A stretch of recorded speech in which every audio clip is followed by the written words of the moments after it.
Hello friends, welcome back to my channel. तो जैसे कि आप लोगों को पता है, MPDLED फर्स्ट ईयर और सेकेंड ईयर दोनों के एग्ज़ाम आने वाले हैं।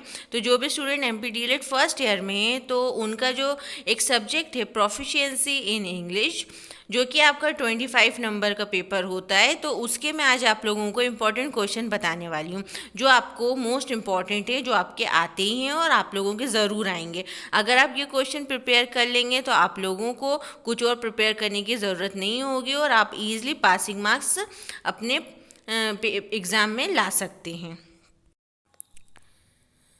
तो यहाँ पर मैं आप लोगों को सारे क्वेश्चन वन बाय वन बताऊंगी, उसको साथ में आपको हिंदी में एक्सप्लेन करके बताऊंगी और साथ में ये भी बताऊंगी कि आप लोग यहाँ पर क्या लिख सकते हैं, ताकि आप लोगों को एक आइडिया हो जाए कि हम इस आंसर्स में क्या क्या लिख सकते हैं और कैसे हमको लिखना है।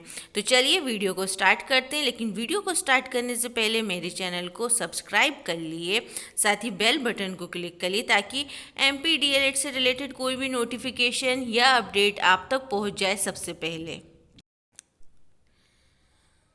तो यहाँ पर आते हैं हम अपने फर्स्ट क्वेश्चन पे। तो हमारा फर्स्ट क्वेश्चन है, right any 3 ways that you feel English helps people in India. यहाँ पर आपको 3 तरीके बताना है जिससे आपको लगता है जो इंग्लिश है वो इंडिया के लोगों की मदद कर रहा है। तो देखिए, आप 3 तरीके कोई से भी बता सकते हैं आप अपनी समझ से। जैसे कि आप बता सकते हैं जो इंग्लिश है अब वो क्या कर रहा है, हम लोग अपने जो वर्ल्ड वाइड हैं, यानी कि जो दूसरी कंट्रीज़ हैं, तो उससे अब हम लोग कम्युनिकेट कर पाते हैं, तो हमें कम्युनिकेशन में प्रॉब्लम नहीं आती है, इस तरीके से हेल्प कर रहा है। दूसरा, आप इसमें लिख सकते हैं कि जो इंग्लिश है उससे आप लोगों को जॉब अपॉर्चुनिटी अच्छी मिल रही है, आप बड़ी बड़ी MNCs में काम कर पा रहे हैं। तो एक आप ये भी लिख सकते हैं। तो इस टाइप में आप लोग लिख सकते हैं कि इंग्लिश कैसे इंडिया के लोगों की मदद कर रही है। नेक्स्ट हमारा क्वेश्चन है, write the 3 types of intonation in English, या what are the 3 types of intonation in English. तो 3 टाइप्स ऑफ इंटोनेशन होते हैं, राइजिंग इंटोनेशन, फॉलिंग इंटोनेशन और राइज फॉल इंटोनेशन। तो अगर आपको नाम पूछते हैं तो आपको ये 3 नाम लिखना है इधर। अब नेक्स्ट क्वेश्चन है, write the importance of silent reading. यहाँ पर हमें साइलेंट रीडिंग के इम्पोर्टेंस बताना है। तो देखिए, साइलेंट रीडिंग का सबसे मेन इम्पोर्टेंस ये होता है, अगर हम कोई भी रीडिंग है साइलेंटली कर रहे हैं तो जो भी हम पढ़ रहे हैं वो हमको ईजिली अच्छे से समझ में आता है, वो लॉन्ग टाइम तक हमें याद रहता है। लेकिन अगर हम तेज़ तेज़ पढ़ते हैं वो चीज़ हमें याद नहीं रहती है, ये हमारा उस टाइम सिर्फ कॉन्सेंट्रेशन हमारी आवाज़ पे ही होता है। लेकिन अगर हम रीडिंग साइलेंट करते हैं तो हम जो भी चीज़ें पढ़ रहे हैं वो हम अच्छे से एब्जॉर्ब कर लेते हैं और हमें वो लंबे टाइम तक याद रहती है। तो आप इसका इम्पोर्टेंस ये लिख सकते हैं। अब आते हैं हम अपने नेक्स्ट क्वेश्चन पे, how is a personal letter different from an official letter. Personal letter official letter से डिफरेंट कैसे है। तो आप सब लोगों को पता होगा कि जो पर्सनल लेटर होता है वो हम लोग अपने फ्रेंड्स, फैमिली या रिलेटिव्स में देते हैं, लेकिन जो ऑफिशियल लेटर होता है वो हम देते हैं स्कूल में, कॉलेजेस में, या कोई ऑफिस है तो वहाँ पर हम ऑफिशियल लेटर देते हैं। तो आप ये एक डिफरेंस लिख सकते हैं पर्सनल लेटर और ऑफिशियल लेटर का। अगर आप ये भी लिख देंगे तो आप लोगों को फुल नंबर मिल जाएंगे। अगर आप कुछ और भी लिखना चाह रहे हैं, अगर आपके माइंड में आ रहा है तो आप लिख सकते हैं, लेकिन आपका जो आंसर होना चाहिए वो सही होना चाहिए, मीन्स क्वेश्चन में जो पूछा है वैसे ही होना चाहिए। अब है हमारा next question, what are the qualities of a good paragraph, right at least 3 of them. हमें एक अच्छे पैराग्राफ की क्वालिटीज़ लिखना है और हमें यहाँ पर एटलीस्ट 3 लिखना है। तो आपको कितनी भी पूछ सकते हैं, तो आप लोगों को इसके लिए पता होना चाहिए कि गुड पैराग्राफ की क्वालिटीज़ क्या क्या होती हैं। तो गुड पैराग्राफ की क्वालिटीज़ देखिए, सबसे पहले क्या होती है, जो पैराग्राफ हो वो ईजी लैंग्वेज में हो, ठीक है। दूसरा हो, आप लोगों का जो पंचुएशन मार्क्स हैं तो वो आपकी सही जगह पे हों, दूसरी क्वालिटी ये होनी चाहिए।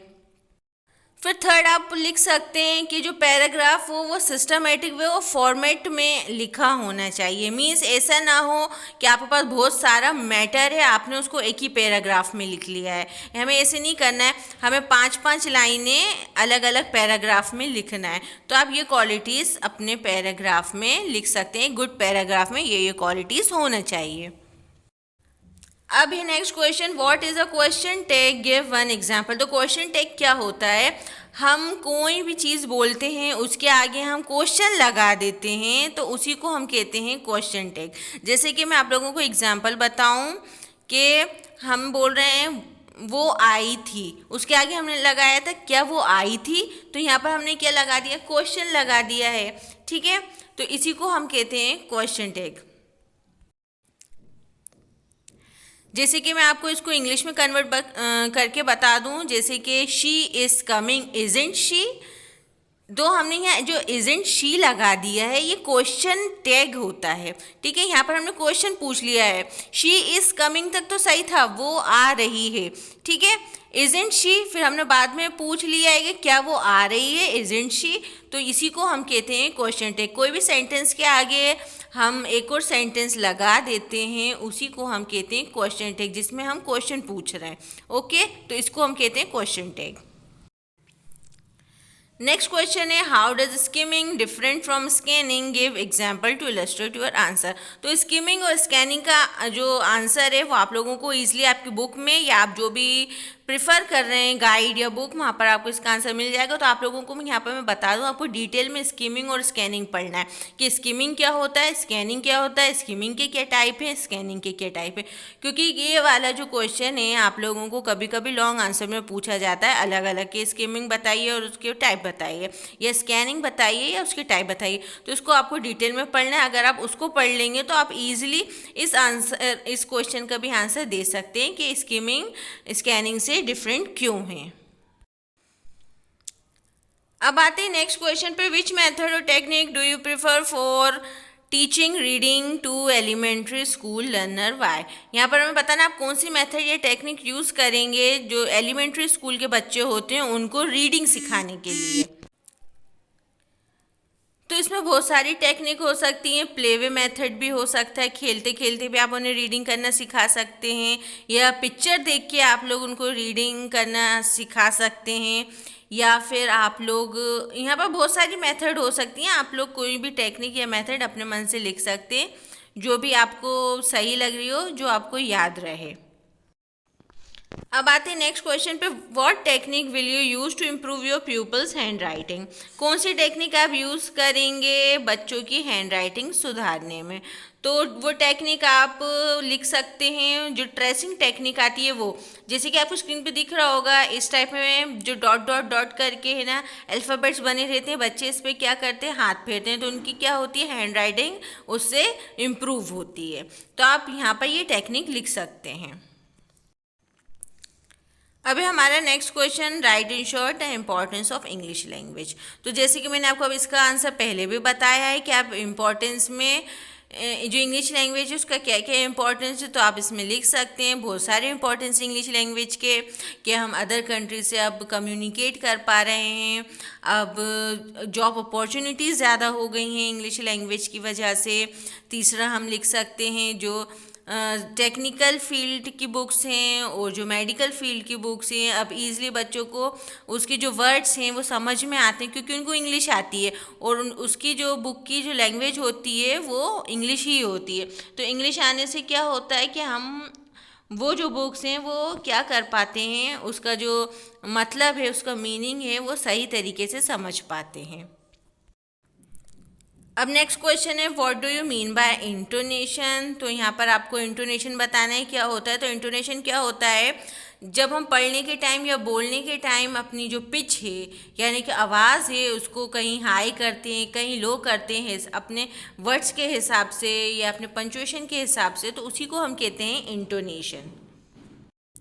अब आते हैं next, what are the main qualities of good oral reading. यहाँ पर हमें क्वालिटीज़ बताना है एक अच्छी ओरल रीडिंग की। तो आप लोग इसमें बता सकते हैं कि ओरल रीडिंग में क्या है, अगर हम लोग पढ़ रहे हैं तो जहाँ पंचुएशन मार्क्स है हमें वहाँ रुकना है, तो ये सबसे मेन क्वालिटीज़ में आता है। ठीक है, गुड ओरल रीडिंग के। तो आप ये क्वालिटी भी यहाँ पर लिख सकते हैं, बाकी आप लोग अपने हिसाब से भी यहाँ क्वालिटीज़ लिख सकते हैं, लेकिन आपको नंबर के हिसाब से लिखना है कि नंबर कितने नंबर का ये क्वेश्चन है, आपको उसके हिसाब से क्वालिटीज़ लिखनी है। दूसरा क्वेश्चन है व्हाट इज डायलॉग राइटिंग। तो डायलॉग राइटिंग क्या होती है? जब दो लोग या दो से ज़्यादा लोग आपस में बातें कर रहे हैं, उस चीज़ को जब हम लिखते हैं उसी को हम डायलॉग राइटिंग कहते हैं। जैसे बहुत दिनों बाद दो दोस्त मिले हैं, जैसे मान लीजिए राम और श्याम। तो राम ने बोला हाय, तो श्याम ने बोला हेलो हाउ आर यू। फिर राम ने बोला I am fine how are you. तो इसी को हम कहते हैं डायलॉग राइटिंग। जो उनके बीच में कॉन्वर्सेशन हो रही है उसको जब हम लिखते हैं तो उसी को हम क्या कहेंगे? Dialogue writing. अब नेक्स्ट क्वेश्चन है होमोफोन्स क्या है? What do you mean by homophones? Write its any example. तो देखिए होमोफोन्स क्या होते हैं? जो वर्ड्स दो या दो से ज़्यादा वर्ड्स हम मान लेते हैं, बेसिकली दो या दो से ज़्यादा जो वर्ड्स होते हैं उनका जो प्रोनाउंसिएशन होता है वो सेम होता है, ठीक है, लेकिन उनकी स्पेलिंग अलग होती है और उनके मीनिंग अलग होते हैं। उन्हीं को हम कहते हैं होमोफोन्स।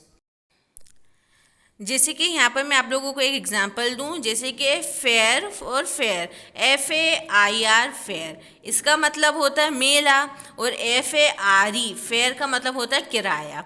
तो दोनों फेयर को हम फेयर ही बोल रहे हैं, लेकिन दोनों की स्पेलिंग अलग है और उनका मीनिंग भी अलग है। तो इसी चीज़ को हम कहते हैं होमोफोन्स।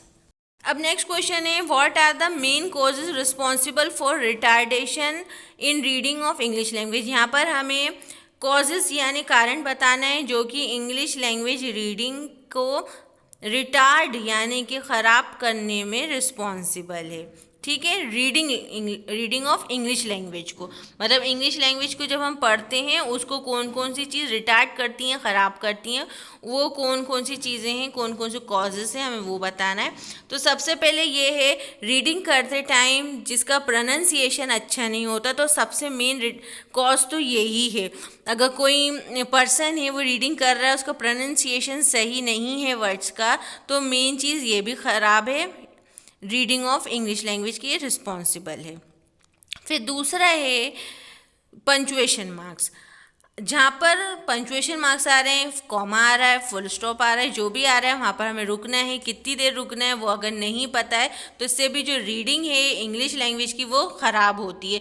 मेन कॉज ये भी है। तो आप यहाँ पर ये कॉजेज़ लिख सकते हैं, ये दो कॉजेज़ जो मैंने आप लोगों को बताए। बाकी इसके अलावा आप लोगों से एप्लीकेशन भी लिखवा सकते हैं। इसमें एप्लीकेशन का भी क्वेश्चन आता है कि आपको एप्लीकेशन लिखनी है, जैसे कि write an application to your principal for 5 days leave to attend a marriage of your friend. तो यहाँ पर इन्होंने लिखा है कि जो एप्लीकेशन है आपको प्रिंसिपल को लिखना है 5 days लीव की, 5 दिन की छुट्टी की, अपने फ्रेंड की मैरिज अटेंड करने के लिए। तो यहाँ पर कोई भी एप्लीकेशन आ सकती है, आपको बस एप्लीकेशन को फॉर्मेट आना चाहिए कि हमें एप्लीकेशन का फॉर्मेट कैसे लिखना है। बाकी आप कुछ भी लिखोगे उसमें कोई फ़र्क नहीं पड़ता है मैटर में, लेकिन आप लोगों का जो फॉर्मेट होना चाहिए एप्लीकेशन का वो एकदम करेक्ट होना चाहिए। तो आप लोग सबसे पहले एप्लीकेशन का फॉर्मेट अच्छे से देख लिए। अगर आपको एप्लीकेशन का फॉर्मेट चाहिए तो मैं लिंक आपको डिस्क्रिप्शन बॉक्स में दे दूंगी या वीडियो के लास्ट में दे दूंगी। वहाँ पर मैंने एप्लीकेशन का फुल फॉर्मेट बताया है कि एप्लीकेशन कैसे लिखना चाहिए। तो ये है आज की लेटेस्ट वीडियो और आप लोगों के important question MPD-LET first year proficiency in English के। तो अगर आपको मेरी वीडियो अच्छी और इन्फॉर्मेटिव लगी हो तो प्लीज़ वीडियो को लाइक कर दिए, अपने फ्रेंड्स और फैमिली के साथ शेयर करिए और मुझसे बने रहिए आगे के इंपॉर्टेंट क्वेश्चन की सीरीज़ के लिए।